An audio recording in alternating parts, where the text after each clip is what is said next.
A large part of CrossFit is endurance. And if anybody was aware of what happened on Wednesday, there was a triathlon. So there's always a component within CrossFit that has endurance. But what we deal with specifically are a lot of endurance athletes, and how we figured out how to kind of mesh what it is we do with strength and conditioning and into an endurance program. We found it to be a lot more effective than the traditional long, slow distance route. That doesn't mean that you can't go and run long, slow distance.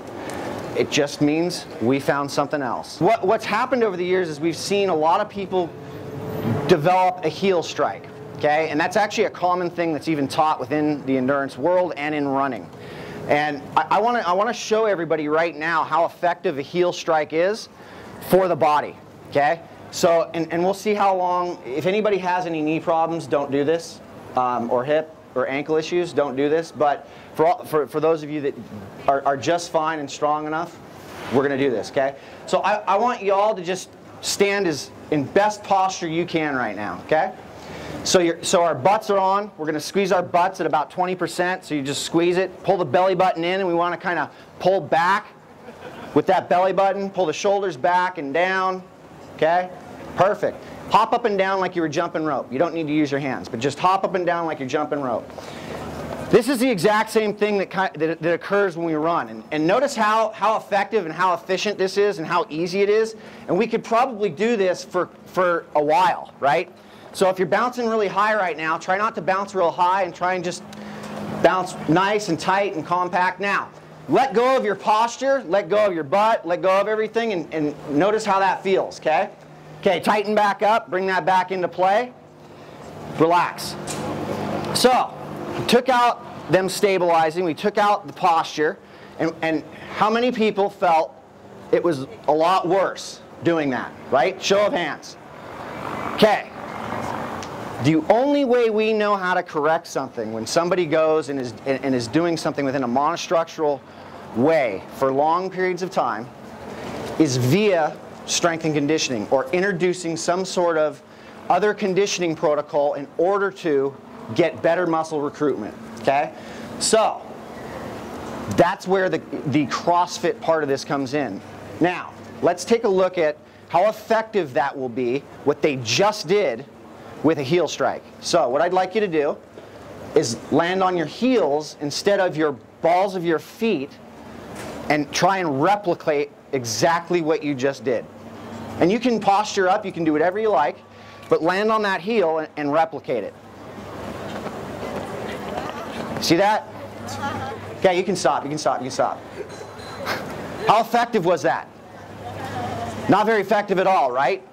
Now what I'd like you to do is we're going to go back to the original way you were hopping with posture, and I want you to lean as little as possible in order to move forward as you're hopping, okay?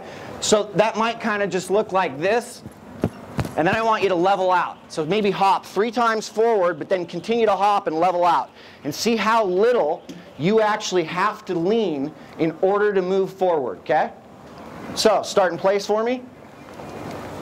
Heels should touch the ground, and I'll go over that in a second, and lean. Nice little lean with that tight posture, and level out, and lean, and relax. Anybody want to do that with a heel strike? No, nobody wants to do that with a heel strike. All right, so see how easy that was? What did they just do compared to what's taught in traditional running? They utilized gravity. Okay? They were using gravity to their advantage.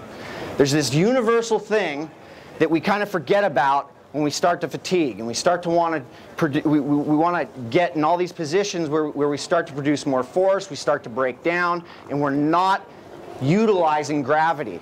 Okay? So the idea is to introduce drills and things that are going to get people to understand these things a lot quicker. So we've got 2 drills so far that we've kind of introduced where we're hopping, we're leaning. Okay?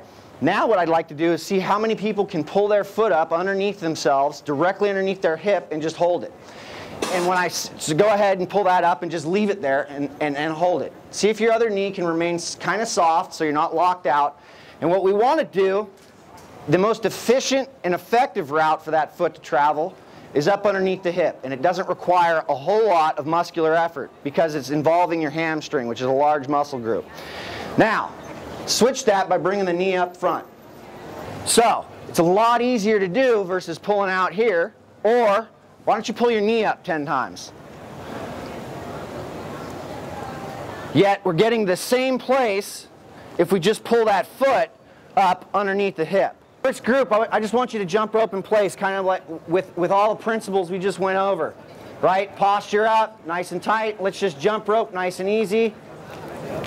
Use as little effort as you can, but maintain posture. Try not to add anything new to it. But what you'll notice in the crowd from the people is that you'll tend to see a lot of people start to introduce a lot of new things because there's a rope involved or there's something else involved.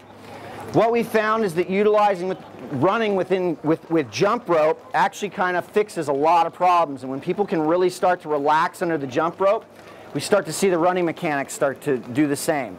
So now what I want you to do is just alternate the feet, just like we did. Yes, this will require some coordination. This is why we have to look at running as a skill. It's the most destructive sport out there. How is that? 80% roughly of all runners a year are injured. There are over 45 million runners in the United States. That means 36 million runners every year are injured. So, something's wrong. Okay, you got that? Did that kind of change things a bit? Like now we're sweating? My feet hurt?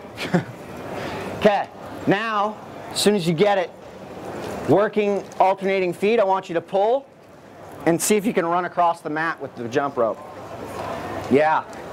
Your goal is just to get across the mat without tripping on that rope. And if you trip, it's okay, start over. And notice how things kind of really start to change and people start picking up all these new subtle things that doesn't really look like running. Yet, when we get better and better, a lot of these people will end up really looking like they are running. And when you can get that congruency in there, it really changes the running outside.